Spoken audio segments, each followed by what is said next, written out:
हाँ जी प्यारे दोस्तों, सत श्री अकाल कबूल करिਓ। ਵਾਹਿਗੁਰੂ ਜੀ ਕਾ ਖਾਲਸਾ, ਸ੍ਰੀ ਵਾਹਿਗੁਰੂ ਜੀ ਕੀ ਫਤਿਹ। ਅੱਜ ਅਸੀਂ ਤੁਹਾਡੀ ਸਭਾ ਦੇ ਵਿੱਚ ਭਾਰਤ ਦੇ ਸੰਵਿਧਾਨ ਦਾ 10ਵਾਂ ਵੀਡੀਓ ਲੈ ਕੇ ਹਾਜ਼ਰ ਹੋਏ ਹਾਂ ਜੀ। ਅਸੀਂ ਤੁਹਾਨੂੰ ਹਰ ਰੋਜ਼ ਇਹੀ ਜਾਣਕਾਰੀ ਦਿੰਦੇ ਰਹਿੰਦੇ ਹਾਂ ਕਿ ਸਾਡੇ ਸੰਵਿਧਾਨ ਪ੍ਰਤੀ, ਸਾਡੇ ਭਾਰਤ ਸੰਵਤੀ ਤੇ ਸਾਡੇ ਬੱਚਿਆਂ ਪ੍ਰਤੀ ਸਾਡੇ ਅਧਿਕਾਰ ਕੀ ਨੇ ਤੇ ਭਾਰਤ ਦਾ ਸੰਵਿਧਾਨ ਸਾਡੇ ਲੋਕਾਂ ਨੂੰ ਸਮਰਪਿਤ ਕਿਉਂ ਹੈ। ਇਹ ਭਾਰਤ ਦੇ ਸੰਵਿਧਾਨ ਦੇ ਵਿੱਚ ਸਾਡੇ ਮੌਲਿਕ ਅਧਿਕਾਰ ਕੀ ਨੇ, ਕਿਉਂ ਚੰਦ ਲੋਕ ਸਾਡੇ ਮੌਲਿਕ ਅਧਿਕਾਰਾਂ ਨੂੰ ਆਪਣੀ ਮੁੱਠੀ ਵਿੱਚ ਕਾਬੂ ਕਰਕੇ ਰੱਖਦੇ ਨੇ, ਕਿਉਂ ਇਸ ਦਾ ਕਾਰਨ ਇਹ ਆ ਕਿ ਸਾਡੇ ਵਿੱਚ ਨਲਾਇਕੀਆਂ ਨੇ, ਸਾਡੇ ਵਿੱਚ ਉਹਨਾਂ ਮੌਲਿਕ ਅਧਿਕਾਰਾਂ ਪ੍ਰਤੀ ਆਪਣੀ ਆਵਾਜ਼ ਬੁਲੰਦ ਕਰਨ ਦਾ ਹੁਨਰ ਮੁੱਕ ਗਿਆ ਹੈ। ਅਸੀਂ ਆਪਣੀ ਆਵਾਜ਼ ਬੁਲੰਦ ਨਹੀਂ ਕਰਨਾ ਚਾਹੁੰਦੇ ਕਿਉਂਕਿ ਸਾਨੂੰ ਸਰਕਾਰਾਂ ਨੇ ਮਹਿੰਗਾਈ ਹੇਠ, ਆਪਣੇ ਬੱਚਿਆਂ ਹੇਠ, ਆਪਣੇ ਫਰਜ਼ਾਂ ਹੇਠ ਇੰਨਾ ਕੁ ਦਬਾ ਲਿਆ ਕਿ ਅਸੀਂ ਆਪਣੇ ਮੌਲਿਕ ਅਧਿਕਾਰਾਂ ਦੀ ਮੰਗ ਕਰਨ ਤੋਂ ਖੁੰਝ ਗਏ ਹਾਂ, ਕਿਉਂਕਿ ਸਾਡੇ ਪਰਿਵਾਰਾਂ ਕੋਲ ਬੇਹਲ ਨਹੀਂ ਕਿ ਅਸੀਂ ਆਪਣੇ ਘਰ ਦੇ ਮੌਜੂਦਾ ਹਾਲਾਤਾਂ ਨੂੰ ਛੱਡ ਕੇ ਸਰਕਾਰ ਪ੍ਰਤੀ ਆਵਾਜ਼ ਉਠਾ ਸਕੀਏ ਕਿ ਸਾਡੇ ਮੌਲਿਕ ਅਧਿਕਾਰ ਸਾਨੂੰ ਦਿਓ। ਸੋ ਬਾਰ-ਬਾਰ ਇਹੀ ਬੇਨਤੀਆਂ ਕਰਦਾ, ਇਸ ਭਾਰਤ ਦੇ ਸੰਵਿਧਾਨ ਨੂੰ ਆਪਣੇ ਘਰਾਂ ਵਿੱਚ ਸ਼ਾਮਲ ਕਰੋ, ਆਪਣੇ ਬੱਚਿਆਂ ਦੇ ਸਕੂਲ ਦੀ ਜ਼ਿੰਦਗੀ ਵਿੱਚ ਸ਼ਾਮਲ ਕਰੋ ਤਾਂ ਕਿ ਤੁਹਾਨੂੰ ਆਪਣੇ ਮੌਲਿਕ ਅਧਿਕਾਰਾਂ ਪ੍ਰਤੀ ਜਾਣਕਾਰੀ ਮਿਲ ਸਕੇ।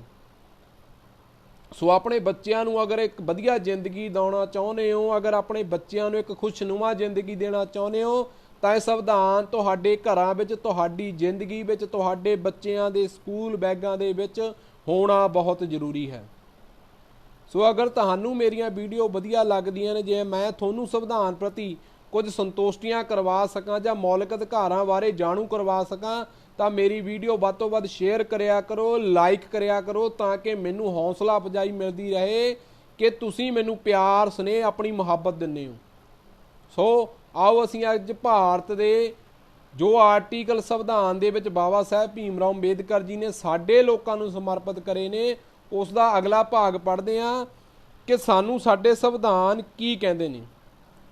ਸੋ ਕੋਸ਼ਿਸ਼ ਕਰੋ, ਖੁਦ ਵੀ ਪੜ੍ਹੋ ਤੇ ਸੰਵਿਧਾਨ ਪ੍ਰਤੀ ਜਾਗਰੂਕ ਹੋਵੋ ਤੇ ਆਪਣੇ ਬੱਚਿਆਂ ਨੂੰ ਇਸ ਸੰਵਿਧਾਨ ਦੇ ਵਿੱਚ ਸ਼ਾਮਲ ਕਰੋ। ਅਸੀਂ ਆਰਟੀਕਲ 104 ਪੜ੍ਹ ਲਿਆ ਜੀ। ਅੱਜ ਅਸੀਂ ਆਰਟੀਕਲ 105 ਨੰਬਰ ਪੜ੍ਹਾਂਗੇ, ਜਿਸ ਦਾ ਭਾਗ ਹੈ ਜੀ ਸੰਸਦ ਅਤੇ ਉਸ ਦੇ ਮੈਂਬਰਾਂ ਦੀਆਂ ਸ਼ਕਤੀਆਂ, ਵਿਸ਼ੇਸ਼ ਅਧਿਕਾਰ ਕੀ ਹੁੰਦੇ ਨੇ ਜੀ। ਆਰਟੀਕਲ 105 ਨੰਬਰ ਕਹਿੰਦਾ ਜੀ, ਸੰਸਦ ਵਿੱਚ ਉਹ ਆਪਣਾ ਸੁਤੰਤਰ ਮਤ ਰੱਖਦੇ ਨੇ। ਜੋ ਸੰਸਦ ਦੇ ਵਿੱਚ ਮੈਂਬਰ ਬਹਿੰਦੇ ਨੇ ਜੀ, ਉਹ ਆਪਣਾ ਪੂਰਨ ਸੁਤੰਤਰ ਮਤ ਰੱਖਦੇ ਨੇ ਕਿ ਅਸੀਂ ਆਪਣੇ ਅਧਿਕਾਰਾਂ ਦੀ ਵਰਤੋਂ ਕਰ ਸਕਦੇ ਹਾਂ। ਸੰਸਦ ਵਿੱਚ ਕਹੀ ਆਖੀ ਕਿਸੇ ਗੱਲ ਲਈ ਉਸ ਉੱਤੇ ਅਦਾਲਤ ਵਿੱਚ ਕੋਈ ਕਾਰਵਾਈ ਨਹੀਂ ਹੋਵੇਗੀ।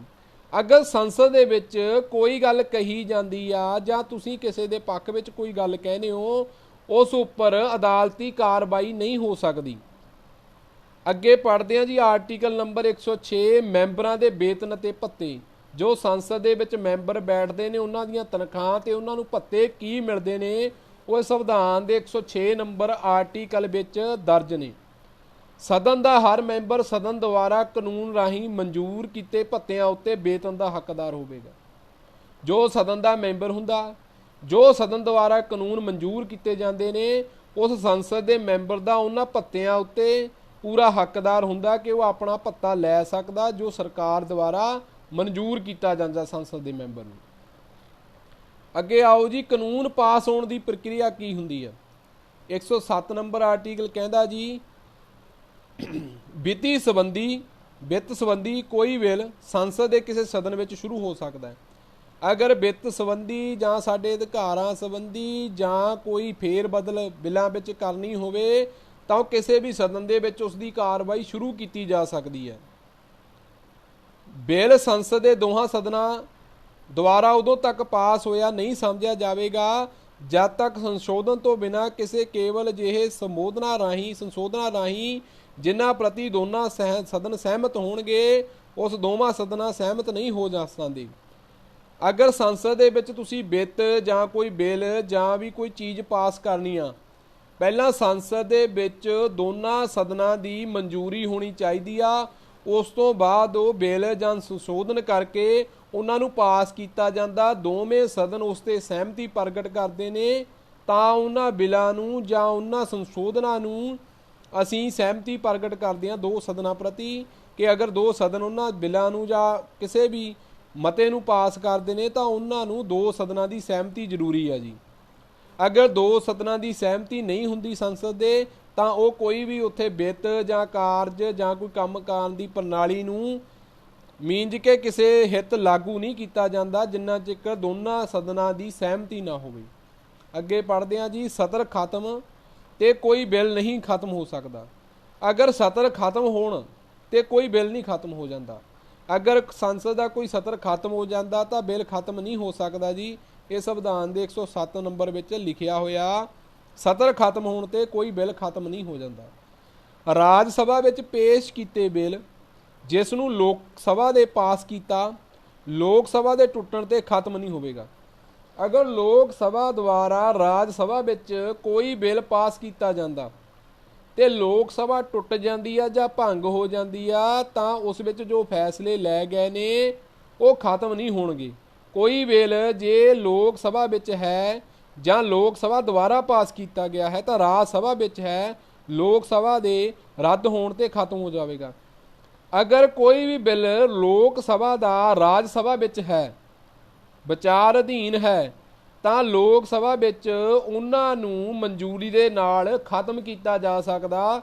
ਇਹ ਅਧਿਕਾਰ 107 ਨੰਬਰ ਵਿੱਚ ਦਰਜ ਹੈ ਜੀ। ਤੁਸੀਂ ਆਪ ਵੀ ਪੜ੍ਹ ਸਕਦੇ ਹੋ, ਆਪਣੇ ਬੱਚਿਆਂ ਨੂੰ ਵੀ ਪੜ੍ਹ ਕੇ ਸੁਣਾ ਸਕਦੇ ਹੋ। ਤੁਹਾਡੇ ਹੱਥਾਂ ਦੇ ਵਿੱਚ ਅੱਜ ਹਰ ਕਿਸਮ ਦਾ ਇੱਕ ਔਜ਼ਾਰ ਉਪਲਬਧ ਹੈ, ਇੱਕ ਮੋਬਾਈਲ ਉਪਲਬਧ ਹੈ, ਗੂਗਲ ਦੇ ਉੱਪਰ ਹਰ ਇੱਕ ਚੀਜ਼ ਮਿਲ ਜਾਂਦੀ ਹੈ ਤੁਹਾਨੂੰ। ਤੁਸੀਂ ਆਪ ਵੀ ਸਰਚ ਕਰ ਸਕਦੇ ਹੋ ਤੇ ਆਪ ਵੀ ਜਾਣਕਾਰੀ ਪ੍ਰਾਪਤ ਕਰ ਸਕਦੇ ਹੋ। ਅੱਗੇ ਪੜ੍ਹਦੇ ਹਾਂ ਜੀ। Article 108 number. ਕੁਝ ਹਾਲਾਤਾਂ ਵਿੱਚ ਦੋਹਾਂ ਸਦਨਾਂ ਦੀ ਸਾਂਝੀ ਬੈਠਕ ਜੇ ਕਿਸੇ ਬਿੱਲ ਦੇ ਇੱਕ ਸਦਨ ਵਿੱਚ ਪਾਸ ਕੀਤੇ ਜਾਣ ਦੇ ਦੂਜੇ ਸਦਨ ਨੂੰ ਭੇਜਣ ਤੋਂ ਬਾਅਦ ਅਗਰ ਕਿਸੇ ਇੱਕ ਸਦਨ ਦੇ ਵਿੱਚ ਬਿੱਲ ਪਾਸ ਕੀਤਾ ਜਾਂਦਾ ਤੇ ਉਸ ਨੂੰ ਦੂਜੇ ਸਦਨ ਵਿੱਚ ਭੇਜਿਆ ਜਾਂਦਾ, ਉਸ ਤੋਂ ਬਾਅਦ ਕੀ ਕਾਰਵਾਈਆਂ ਹੁੰਦੀਆਂ ਨੇ? ਦੂਜੇ ਸਦਨ ਦੁਆਰਾ ਬਿੱਲ ਅਸਵੀਕਾਰ ਕਰ ਦਿੱਤਾ ਹੈ।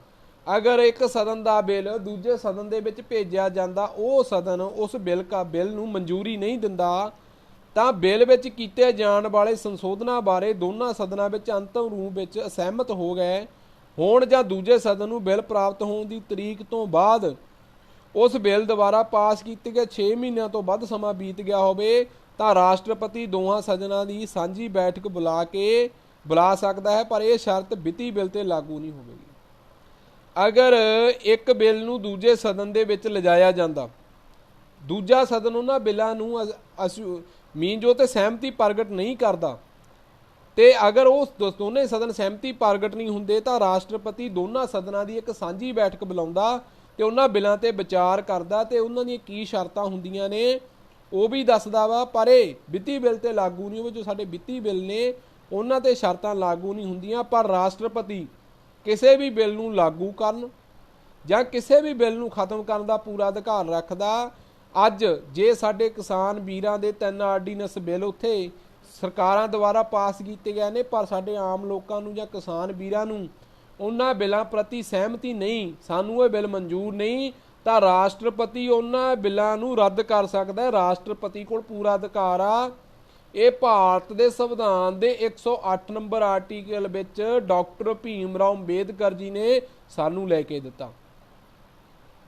ਜੇ ਸਦਨਾਂ ਦੀ ਸਾਂਝੀ ਬੈਠਕ ਵਿੱਚ ਅਜਿਹੇ ਸੰਸ਼ੋਧਨ ਨਾਲ ਜੇ ਕੋਈ ਹੋਣ ਜਿਸ ਦੇ ਸੰਯੁਕਤ ਬੈਠਕ ਵਿੱਚ ਸਹਿਮਤੀ ਹੋ ਜਾਂਦੀ ਹੈ ਤਾਂ ਦੋਹਾਂ ਸਦਨਾਂ ਦੇ ਹਾਜ਼ਰ ਤੇ ਵੋਟ ਪਾਉਣੇ ਵਾਲੇ ਮੈਂਬਰਾਂ ਦੀ ਕੁੱਲ ਸੰਖਿਆ ਬਹੁਮਤ ਦੁਆਰਾ ਪਾਸ ਹੋ ਜਾਂਦਾ ਹੈ ਤਾਂ ਸੰਵਿਧਾਨ ਦੇ ਨਜ਼ਰੀਏ ਤੋਂ ਦੋਹਾਂ ਸਦਨਾਂ ਦੁਆਰਾ ਪਾਸ ਕੀਤਾ ਸਮਝਿਆ ਜਾਵੇਗਾ। ਅਗਰ ਸੰਸਦ ਦੇ ਵਿੱਚ ਦੋਨਾਂ ਸਦਨਾਂ ਦੀ ਮਨਜ਼ੂਰੀ ਹੋ ਜਾਂਦੀ ਆ ਜਾਂ ਉਹਦੇ ਵਿੱਚ ਸੰਸ਼ੋਧਨ ਕਰਨ ਲਈ ਤਿਆਰ ਹੋ ਜਾਂਦੇ ਨੇ, ਇੱਕ ਸੰਯੁਕਤ ਬੈਠਕ ਜੀ ਬੁਲਾਈ ਜਾਂਦੀ ਆ ਤੇ ਉਹਨਾਂ ਸੰਯੁਕਤ ਬੈਠਕ ਦੀ ਸਹਿਮਤੀ ਵਿੱਚ ਦੋਨਾਂ ਸਦਨਾਂ ਵਿੱਚ ਹਾਜ਼ਰ ਵੋਟਾਂ ਪਾਉਣ ਦੇ ਜੋ ਕੁੱਲ ਮੈਂਬਰ ਦੀ ਹੁੰਦੇ ਨੇ, ਜੋ ਉਹਨਾਂ ਮੈਂਬਰਾਂ ਵਿੱਚ ਬਹੁਮਤ ਦੁਆਰਾ ਪਾਸ ਹੋ ਜਾਂਦਾ ਤਾਂ ਸੰਵਿਧਾਨ ਦੇ ਨਜ਼ਰੀਏ ਅਨੁਸਾਰ ਸੰਵਿਧਾਨ ਦੁਆਰਾ ਉਹਨਾਂ ਬਿੱਲਾਂ ਨੂੰ ਪਾਸ ਕੀਤਾ ਸਮਝਿਆ ਜਾਵੇਗਾ ਜੀ।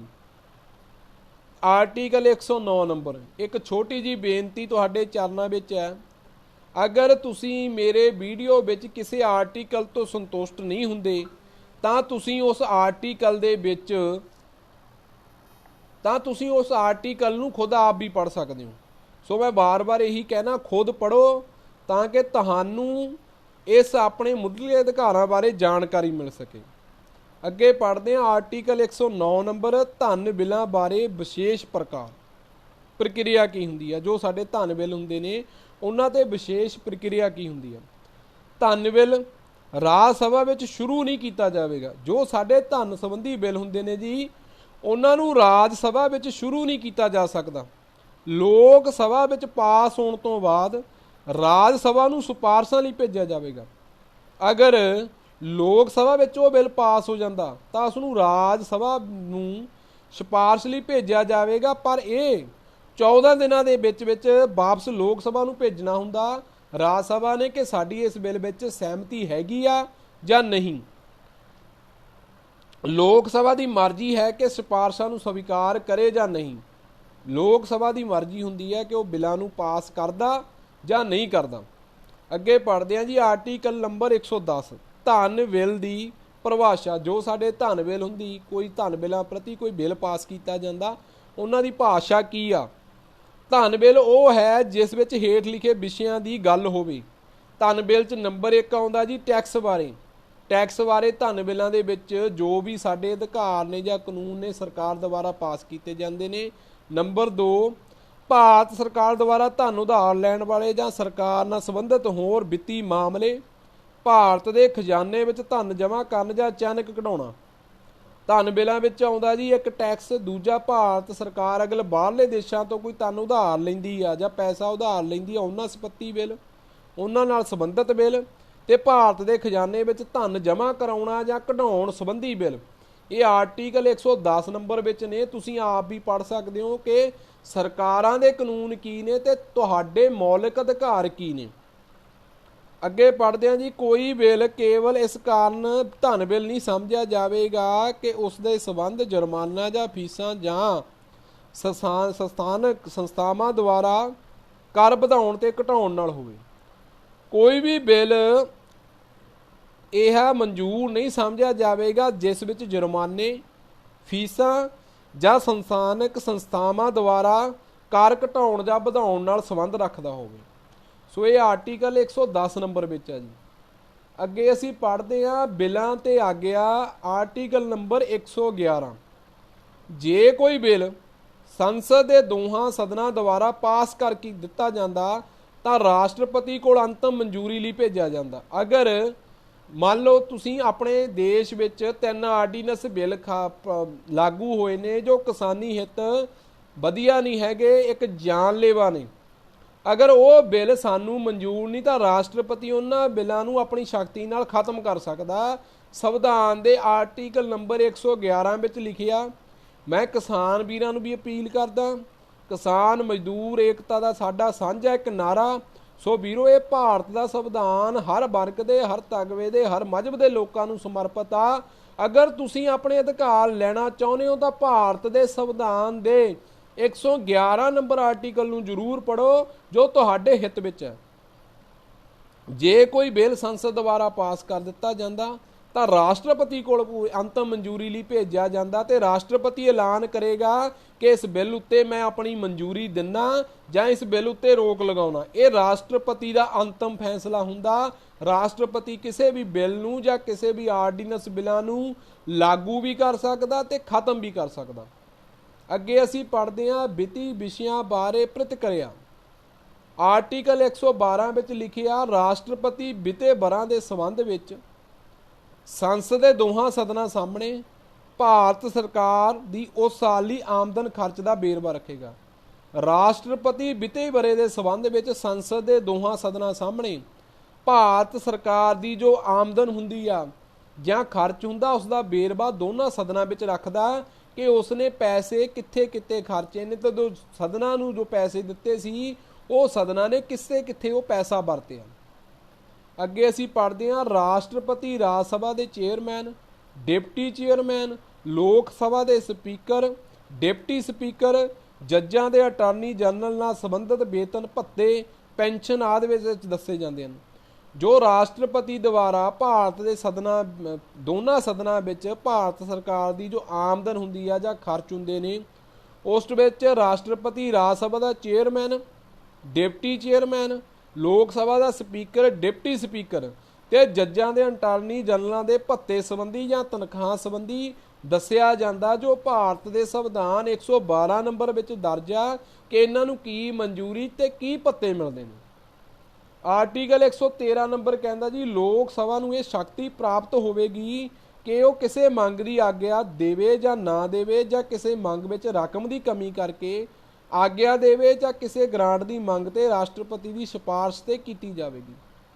ਅਗਰ ਲੋਕ ਸਭਾ ਵਿੱਚ ਇੱਕ ਸ਼ਕਤੀ ਹੁੰਦੀ ਆ ਜੀ, ਉਹ ਆਪਣੀ ਮੰਗ ਤੇ ਆਗਿਆ ਦੇਵੇ ਜਾਂ ਨਾ ਦੇਵੇ, ਇਹ ਲੋਕ ਸਭਾ ਦੀ ਸ਼ਕਤੀ ਹੁੰਦੀ ਆ।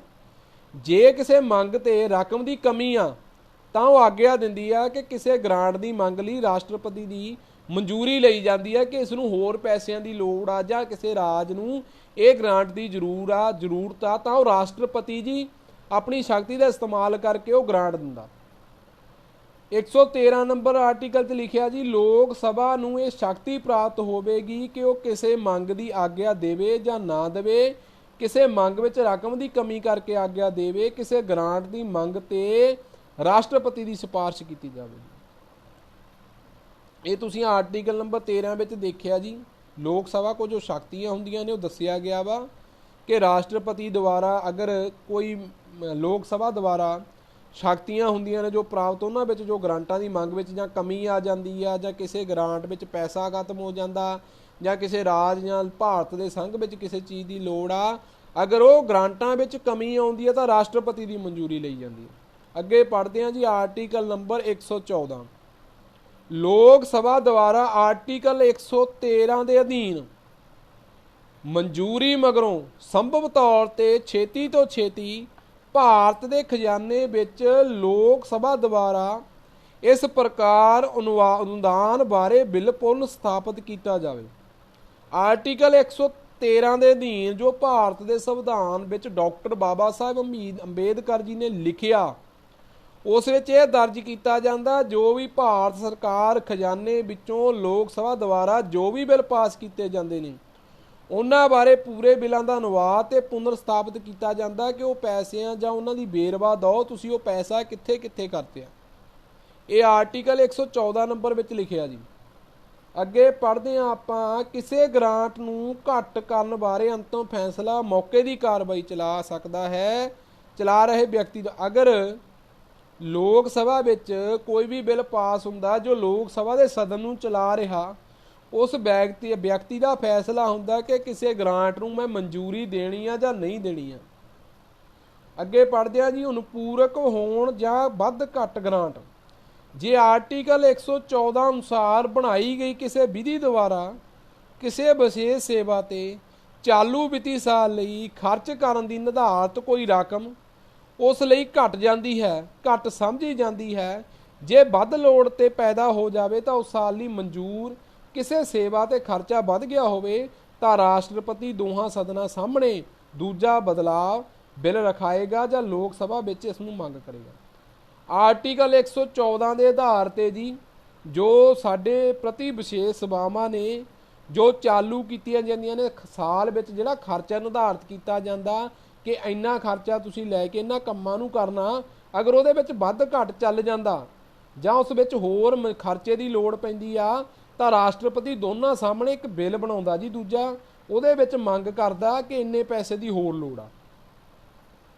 ਆਰਟੀਕਲ 116 ਨੰਬਰ ਕਹਿੰਦਾ ਜੀ ਲੋਕ ਸਭਾ ਨੂੰ ਕਿਸੇ ਵਿੱਤੀ ਸਾਲ ਦੇ ਹਿੱਸੇ ਲਈ ਪਹਿਲਾਂ ਹੀ ਅਨੁਮਾਨਿਤ ਖਰਚ ਦੇ ਸੰਬੰਧ ਵਿੱਚ ਕੋਈ ਅਨੁਦਾਨ, ਉਸ ਅਨੁਦਾਨ ਨੂੰ ਵੋਟਿੰਗ ਕਰਨ ਲਈ ਧਾਰਾ 113 ਵਿੱਚ ਨਿਹਤ ਪ੍ਰਕਿਰਿਆ ਨੂੰ ਪੂਰਨ ਕਰਨ ਤੱਕ, ਉਸ ਖਰਚ ਦੇ ਸੰਬੰਧ ਵਿੱਚ ਧਾਰਾ 114 ਦੇ ਨਿਯਮਾਂ ਅਨੁਸਾਰ ਕਾਨੂੰਨ ਦੇ ਹੋਣ ਤੱਕ ਅਗਾਊ ਦੇਣ ਦੀ, ਜਦ ਕਿਸੇ ਸੇਵਾ ਦੀ ਮਹੱਤਤਾ ਜਾਂ ਉਸ ਦੇ ਅਨਿਸ਼ਚਿਤ ਰੂਪ ਕਾਰਨ ਮੰਗ ਅਜਿਹੇ ਬਿਊਰੇ ਨਾਲ ਵਰਣਨ ਨਹੀਂ ਕੀਤਾ ਜਾ ਸਕਦਾ ਜੋ ਵਾਸਤਵਿਕ ਵਿੱਤੀ ਵੇਰਵੇ ਵਿੱਚ ਆਮ ਤੌਰ ਤੇ ਦਿੱਤਾ ਜਾਂਦਾ ਹੈ। ਭਾਰਤ ਦੇ ਸੰਮਤੀ ਸਰੋਤਾਂ ਦੀ ਮੰਗ ਦੀ ਪੂਰਤੀ ਲਈ ਅਨੁਦਾਨ ਕਰਨ ਦੀ ਕਿਸੇ ਵਿੱਤੀ ਸਾਲ ਵਿੱਚ ਚਾਲੂ ਸੇਵਾਵਾਂ ਤੋਂ ਅਨੁਦਾਨ ਦਾ ਹਿੱਸਾ ਨਹੀਂ ਹੈ। ਐਸਾ ਕੋਈ ਪ੍ਰਬੰਧ ਕਰਨ ਦੀ ਸ਼ਕਤੀ ਹੋਵੇਗੀ ਜਿਨ੍ਹਾਂ ਕੰਮਾਂ ਲਈ ਅਨੁਦਾਨ ਕੀਤੇ ਗਏ ਹਨ ਉਸ ਲਈ ਭਾਰਤ ਦੇ ਖਜ਼ਾਨੇ ਵਿੱਚੋਂ ਧਨ ਕਢਾਉਣਾ ਕਾਨੂੰਨ ਦੁਆਰਾ ਅਧਿਕਾਰ ਪ੍ਰਾਪਤ ਕਰਨ ਦੀ ਸੰਸਦ ਦੀ ਸ਼ਕਤੀ ਹੋਵੇਗੀ। ਲੋਕ ਸਭਾ ਵਿੱਚ ਜੋ ਸਦਨ ਬੈਠਦੇ ਨੇ ਜੀ, ਉਹਨਾਂ ਵਿੱਚ ਜੋ ਸਾਡੇ ਲਈ ਖਰਚੇ ਕੀਤੇ ਜਾਂਦੇ ਨੇ ਜਾਂ ਸਾਡੇ ਕਿਸੇ ਸੰਸਥਾਵਾਂ ਲਈ ਖਰਚੇ ਕੀਤੇ ਜਾਂਦੇ ਨੇ, ਉਹਨਾਂ ਦਾ ਪੂਰਾ ਅਨੁਵਾਦ ਰਾਸ਼ਟਰਪਤੀ ਨੂੰ ਦੇਣਾ ਹੁੰਦਾ ਕਿ ਅਸੀਂ ਪੈਸਾ ਕਿਸ ਤਰੀਕੇ ਨਾਲ, ਕਿਸ ਜਗ੍ਹਾ ਤੇ, ਕਿਸ ਕਾਰਨ ਲਈ ਖਰਚਿਆ। ਉਹਨਾਂ ਦਾ ਬਿਊਰਾ ਬਣਾ ਕੇ ਦਿੱਤਾ ਜਾਂਦਾ ਤੇ ਭਾਰਤ ਸਰਕਾਰ ਦੁਆਰਾ ਖਜ਼ਾਨਾ ਜਮ੍ਹਾਂ ਕਢਾਉਣ ਤੇ ਜਮ੍ਹਾਂ ਕਰਾਉਣ ਜਾਂ ਕਿਸੇ ਬਾਹਰਲੀਆਂ ਕੰਟਰੀਆਂ ਤੋਂ ਧਨ ਲੈਣ ਦੇ ਪ੍ਰਤੀ ਵਿਸ਼ੇਸ਼ ਅਧਿਕਾਰ ਹੁੰਦੇ ਨੇ, ਜੋ ਸੰਸਦ ਦੀਆਂ ਸ਼ਕਤੀਆਂ ਵਿੱਚ ਸ਼ਾਮਲ ਹੁੰਦੇ ਨੇ। ਅੱਗੇ ਪੜ੍ਹਦੇ ਹਾਂ ਜੀ ਆਪਾਂ 117 ਨੰਬਰ ਵਿੱਤੀ ਕਾਨੂੰਨ। ਆਰਟੀਕਲ 117 ਕਹਿੰਦਾ ਜੀ, ਵਿੱਤੀ ਕਾਨੂੰਨ ਬਿੱਲਾਂ ਬਾਰੇ ਵਿਸ਼ੇਸ਼ ਨਿਯਮ। ਅਜਿਹਾ ਬਿੱਲ ਜਾਂ ਸੰਸ਼ੋਧਨ ਰਾਸ਼ਟਰਪਤੀ ਦੀ ਸਿਫਾਰਿਸ਼ ਨਾਲ ਮੁੜ ਸਥਾਪਿਤ ਜਾਂ ਪ੍ਰਸਤਾਵਿਤ ਕੀਤਾ ਜਾਵੇਗਾ। ਅਜਿਹਾ ਪ੍ਰਸਤਾਵ ਰਾਜ ਸਭਾ ਵਿੱਚ ਮੁੜ ਸਥਾਪਿਤ ਨਹੀਂ ਕੀਤਾ ਜਾਂਦਾ। ਅਗਰ ਅਜਿਹਾ ਬਿੱਲ ਜਾਂ ਸੰਸ਼ੋਧਨ ਰਾਸ਼ਟਰਪਤੀ ਦੀ ਸਿਫਾਰਿਸ਼ ਨਾਲ ਮੁੜ ਸਥਾਪਿਤ ਜਾਂ ਪ੍ਰਸਤਾਵ ਕੀਤਾ ਜਾਂਦਾ ਤਾਂ ਅਜਿਹਾ ਪ੍ਰਸਤਾਵ ਰਾਜ ਸਭਾ ਵਿੱਚ ਮੁੜ ਸਥਾਪਿਤ ਨਹੀਂ ਕੀਤਾ ਜਾਂਦਾ, ਕਿਉਂਕਿ ਉਹ ਪ੍ਰਸਤਾਵ ਆ ਜੋ ਸੰਸ਼ੋਧਨ ਆ ਉਹ ਰਾਸ਼ਟਰਪਤੀ ਦੀ ਸਿਫਾਰਿਸ਼ ਤੇ ਲਾਗੂ ਹੋਇਆ। ਉਸ ਵਿੱਚ ਕੋਈ ਫੇਰ ਬਦਲ ਜਾਂ ਉਸ ਵਿੱਚ ਕੋਈ ਅਸੀਂ ਸੰਸ਼ੋਧਨ ਨਹੀਂ ਕਰ ਸਕਦੇ, ਕਿਉਂਕਿ ਇੱਕ ਵਾਰੀ ਰਾਸ਼ਟਰਪਤੀ ਨੇ ਉਸ ਨੂੰ ਆਪਣੀ ਅੰਤਮ ਮਨਜ਼ੂਰੀ ਦੇ ਦਿੱਤੀ ਹੈ। ਜਿਸ ਬਿੱਲ ਨੂੰ ਨਿਯਮਤ ਬਦਲੇ ਜਾਣ ਤੇ ਭਾਰਤ ਦੇ ਖਜ਼ਾਨੇ ਵਿੱਚੋਂ ਖਰਚ ਕਰਨਾ ਪਵੇ, ਉਹ ਬਿੱਲ ਸੰਸਦ ਦੇ ਕਿਸੇ ਸਦਨ ਦੁਆਰਾ ਤਦ ਤੱਕ ਪਾਸ ਨਹੀਂ ਕੀਤਾ ਜਾਂਦਾ ਤੱਕ ਐਸੇ ਬਿੱਲ ਵਿੱਚ ਵਿਚਾਰ ਕਰਨ ਲਈ ਸਦਨ ਨੂੰ ਰਾਸ਼ਟਰਪਤੀ ਨੇ ਸਿਫਾਰਿਸ਼ ਨਾ ਕੀਤੀ ਹੋਵੇ। ਅਗਰ ਕੋਈ ਵੀ ਬਿੱਲ ਪਾਸ ਕੀਤਾ ਜਾਂਦਾ ਜਾਂ ਉਸ ਨੂੰ ਭਾਰਤ ਦੇ ਖਜ਼ਾਨੇ ਵਿੱਚੋਂ ਖਰਚ ਕਰਨਾ ਪਵੇ, ਅਗਰ ਕੋਈ ਬਿੱਲ ਐਸਾ ਪਾਸ ਹੁੰਦਾ ਜੋ ਭਾਰਤ ਦੇ ਖਜ਼ਾਨੇ ਵਿੱਚੋਂ ਉਸ ਨੂੰ ਖਰਚਾ ਕਰਨਾ ਪਵੇ, ਤਾਂ ਦੋਨਾਂ ਸਦਨਾਂ ਵਿੱਚ ਉਸ ਬਿੱਲ ਨੂੰ ਪਾਸ ਉਦੋਂ ਤੱਕ ਨਹੀਂ ਕੀਤਾ ਜਾਂਦਾ ਜਦੋਂ ਰਾਸ਼ਟਰਪਤੀ ਨੂੰ ਦੋ ਸਦਨ ਸਿਫਾਰਿਸ਼ ਨਹੀਂ ਕਰਦੇ। ਸੋ ਇਹ ਵੀਰੋ ਸਾਡੇ 108 ਆਰਟੀਕਲ 117 ਨੰਬਰ ਵਿੱਚ ਲਿਖਿਆ। ਮੈਂ ਬਾਰ-ਬਾਰ ਇਹੀ ਅਪੀਲ ਕਰਦਾ ਕਿ ਭਾਰਤ ਦਾ ਸੰਵਿਧਾਨ ਤੁਹਾਡੇ ਆਪਣੇ ਲੋਕਾਂ ਨੂੰ ਸਮਰਪਿਤ ਆ, ਤੁਹਾਡੇ ਆਪਣੇ ਲੋਕਾਂ ਦੇ ਮੌਲਿਕ ਅਧਿਕਾਰਾਂ ਦਾ। ਸੋ ਇਹਨੂੰ ਪੜ੍ਹੋ ਤੇ ਵਿਚਾਰੋ। ਸੋ ਅੱਜ ਆਰਟੀਕਲ 117 ਨੰਬਰ ਪੜ੍ਹੇ ਨੇ। ਅਗਲੀ ਵੀਡੀਓ ਲੈ ਕੇ ਅਸੀਂ ਕੱਲ੍ਹ ਹਾਜ਼ਰ ਹੋਵਾਂਗੇ। ਕੁਝ ਵਿਸ਼ੇਸ਼ ਗੱਲਾਂ, ਕੁਝ ਵਿਚਾਰ ਵਟਾਂਦਰਾ ਅਸੀਂ ਕਰਦੇ ਰਹਿੰਦੇ ਹਾਂ। ਇਹ ਭਾਰਤ ਦਾ ਸੰਵਿਧਾਨ ਕਿਸੇ ਮਜ਼ਹਬ, ਕਿਸੇ ਧਰਮ, ਕਿਸੇ ਤਬਕੇ ਦਾ ਨਹੀਂ। ਇਹ ਭਾਰਤ ਦਾ ਸੰਵਿਧਾਨ ਤੁਹਾਡੇ ਆਪਣੇ ਲੋਕਾਂ ਨੂੰ ਸਮਰਪਿਤ ਆ, ਤੁਹਾਡੇ ਬੱਚਿਆਂ ਦੇ ਮੌਲਿਕ ਅਧਿਕਾਰਾਂ ਨੂੰ ਸਮਰਪਿਤ ਆ, ਸਾਡੇ ਜੀਵਨ ਪ੍ਰਤੀ ਸਮਰਪਿਤ ਆ। ਅਗਰ ਤੁਸੀਂ ਆਪਣੀ ਜ਼ਿੰਦਗੀ ਖੁਸ਼ਹਾਲ ਇੱਕ ਵਧੀਆ ਬਣਾਉਣੀ ਚਾਹੁੰਦੇ ਹੋ ਤੇ ਆਪਣੇ ਬੱਚਿਆਂ ਦੇ ਸੁਪਨੇ ਪੂਰਾ ਕਰਨਾ ਚਾਹੁੰਦੇ ਹੋ, ਆਪਣੇ ਬੱਚਿਆਂ ਨੂੰ ਇੱਕ ਖੁਸ਼ਨੁਮਾ ਜ਼ਿੰਦਗੀ ਦੇਣਾ ਚਾਹੁੰਦੇ ਹੋ, ਤਾਂ ਇਹ ਭਾਰਤ ਦੇ ਸੰਵਿਧਾਨ ਨੂੰ ਆਪਣੇ ਘਰਾਂ 'ਚ ਸ਼ਾਮਲ ਕਰੋ। ਭਾਰਤ ਦਾ ਸੰਵਿਧਾਨ ਤੁਹਾਡੇ ਲੋਕਾਂ ਲਈ ਹੈ। ਤੁਹਾਡੇ ਸੰਵਿਧਾਨ ਦੇ ਵਿੱਚ ਕਾਨੂੰਨ ਲਿਖੇ ਨੇ ਕਿ ਤੁਹਾਡੇ ਆਪਣੇ ਮੌਲਿਕ ਅਧਿਕਾਰ ਕੀ ਨੇ, ਜੋ ਅਸੀਂ ਭਾਰਤ ਸਰਕਾਰਾਂ ਤੋਂ ਨਹੀਂ ਮੰਗ ਰਹੇ। ਸੋ ਵੀਰੋ, ਮੈਂ ਤਾਂ ਇੱਕ ਨਿਮਾਣੀ ਜੀ ਕੋਸ਼ਿਸ਼ ਕਰਦਾ ਇਸ ਸੰਵਿਧਾਨ ਨੂੰ ਪੜ੍ਹ ਕੇ ਤੁਹਾਨੂੰ ਸੰਤੁਸ਼ਟੀ ਦੇਣ ਦੀ ਕੋਸ਼ਿਸ਼ ਕਰਦਾ ਕਿ ਤੁਸੀਂ ਆਪਣੇ ਸੰਵਿਧਾਨ ਪ੍ਰਤੀ ਜਾਗਰੂਕ ਹੋਵੋ। ਤੁਸੀਂ ਅੱਜ ਤੱਕ ਆਪਣੇ ਪਰਿਵਾਰਾਂ ਤੱਕ ਸੀਮਿਤ ਰਹਿ ਗਏ, ਆਪਣੇ ਬੱਚਿਆਂ ਤੱਕ ਸੀਮਿਤ ਰਹਿ ਗਏ, ਪਰ ਜੋ ਤੁਹਾਡੇ ਮੌਲਿਕ ਅਧਿਕਾਰ ਨੇ ਉਹਨਾਂ ਪ੍ਰਤੀ ਤੁਸੀਂ ਸੁੱਤੇ ਪਏ ਹੋ। ਤੁਹਾਡੀਆਂ ਬੰਦ ਪਈਆਂ ਅੱਖਾਂ ਨੂੰ ਖੋਲ੍ਹਣ ਦਾ ਕੰਮ ਸੰਵਿਧਾਨ ਕਰਦਾ ਹੈ। ਸੋ ਅਗਰ ਤੁਸੀਂ ਕੁੰਭਕਰਨੀ ਨੀਂਦ ਤੋਂ ਛੁਟਕਾਰਾ ਪਾਉਣਾ ਚਾਹੁੰਦੇ ਹੋ ਤਾਂ ਇਸ ਭਾਰਤ ਦੇ ਸੰਵਿਧਾਨ ਨੂੰ ਪੜ੍ਹੋ, ਕਿਉਂਕਿ ਇਹ ਸੰਵਿਧਾਨ ਦੇ ਵਿੱਚ ਤੁਹਾਡੇ ਅਧਿਕਾਰ ਤੁਹਾਨੂੰ ਆਵਾਜ਼ਾਂ ਮਾਰਦੇ ਨੇ। ਡਾਕਟਰ ਭੀਮ ਰਾਓ ਅੰਬੇਦਕਰ ਜੀ ਦੀ ਸੋਚ ਤੁਹਾਨੂੰ ਆਵਾਜ਼ਾਂ ਮਾਰਦੀ ਆ। ਅਗਰ ਆਪਣੇ ਬੱਚਿਆਂ ਵਿੱਚ ਡਾਕਟਰ ਭੀਮ ਰਾਓ ਅੰਬੇਦਕਰ ਜੀ ਦੀ ਝਲਕ ਦੇਖਣਾ ਚਾਹੁੰਦੇ ਹੋ, ਅਗਰ ਆਪਣੇ ਭਾਰਤ ਦੇ ਬੱਚਿਆਂ ਵਿੱਚ ਤੁਸੀਂ ਭਗਤ ਸਿੰਘ, ਕਰਤਾਰ ਸਿੰਘ, ਸ਼ਹੀਦ ਊਧਮ ਸਿੰਘ ਨੂੰ ਦੇਖਣਾ ਚਾਹੁੰਦੇ ਹੋ, ਅਗਰ ਆਪਣੇ ਬੱਚਿਆਂ ਵਿੱਚ ਤੁਸੀਂ ਸੰਤ ਮਹਾਂਪੁਰਸ਼ਾਂ ਨੂੰ ਦੇਖਣਾ ਚਾਹੁੰਦੇ ਹੋ, ਤਾਂ ਤੁਹਾਡੇ ਲਈ ਇਹ ਭਾਰਤ ਦਾ ਸੰਵਿਧਾਨ ਬਹੁਤ ਜ਼ਰੂਰੀ ਹੈ। ਆਪਣੇ ਬੱਚਿਆਂ ਨੂੰ ਸ਼ਬਦ ਗੁਰੂ ਨਾਲ ਜੋੜੋ, ਗੁਰੂ ਗ੍ਰੰਥ ਸਾਹਿਬ ਦੇ ਲੜ ਲਾਓ, ਤਾਂ ਕਿ ਤੁਹਾਨੂੰ ਪਤਾ ਲੱਗੇ ਸਾਨੂੰ ਬਾਣੀ ਕੀ ਕਹਿੰਦੀ ਹੈ। ਸਾਨੂੰ ਬਾਬੇ ਨਾਨਕ ਨੇ ਜਾਤਾਂ ਪਾਤਾਂ ਤੋਂ ਨਿਰਲੇਪ ਕਰਿਆ। ਸਾਨੂੰ ਬਾਬੇ ਨਾਨਕ ਨੇ ਇੱਕ ਲੰਗਰ ਵਿੱਚ ਇੱਕ ਪੰਗਤ ਵਿੱਚ ਬੈਠ ਕੇ ਲੰਗਰ ਕਰਨਾ ਸਿਖਾਇਆ।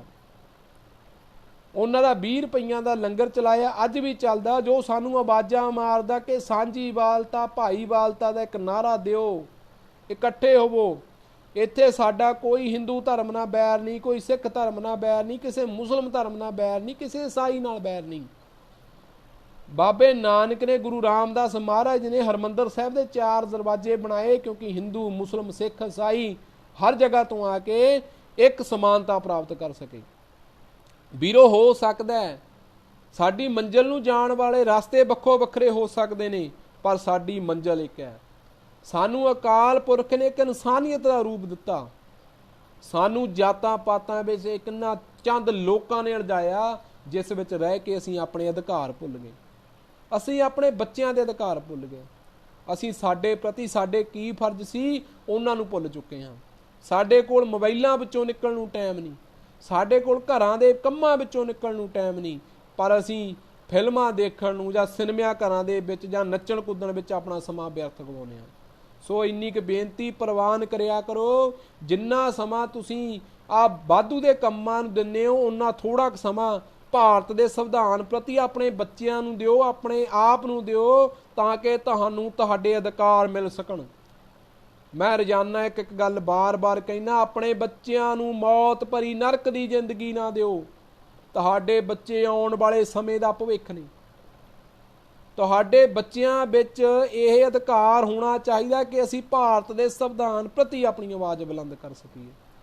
सो वीरो, अगर भारत का संविधान पढ़ते हुए इन्हां दे अर्थ करते हुए जां गुरुवार जां गुरु महाराज बारे जां गुरबाणी की किसी सत्र प्रति मेरे तो कोई शब्द जां लफ्ज इधर उधर हो गया होवे तां मैनूं निवाणा जां दास समझ के माफ़ कर दिओ। कोशिश करता रहना अपनियां गलतियां नूं सुधारदा रहां, कोशिश करता रहना कि तुहानूं कुछ जानकारी दे सकां।